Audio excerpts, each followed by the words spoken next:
Do osnovnih školov na teritoriji autonomnej pokrajini Vojvodini do першої класі упишуше коло 17.600 školjare. U školskim 2018-2019 roku upisuješe generacija dzeco, kotri narodzeni od 1. marca 2011 roku po 28. februar 2012 roku. Trebalo bi šteracet spejs, očekujeme, tak da bude dva odzeljenja na serbskim jeziku, na ruskim nie budeme mať toho roku. Nije zainteresovanih.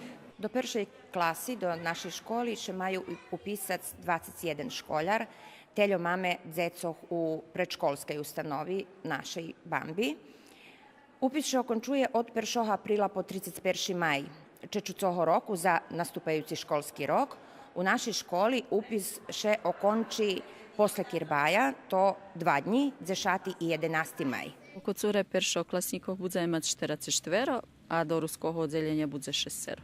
Na testiranju budućih pešoklasnikov pedagog abo psiholog vypituje emotivnu, socijalnu i intelektualnu dozretost dzecka.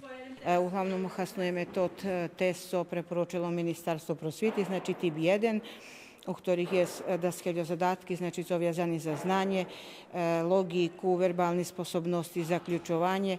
Škola dlužna upisati každé dzecko zo svojho područja, a na vimohu rodičov uskladze zo s prostornima i kadrovima možljivoscami i dzecko z područja druge školi. Šitski vojvodjanski školi je porihtani za prijem prijavog za upis peršoklasnikoh.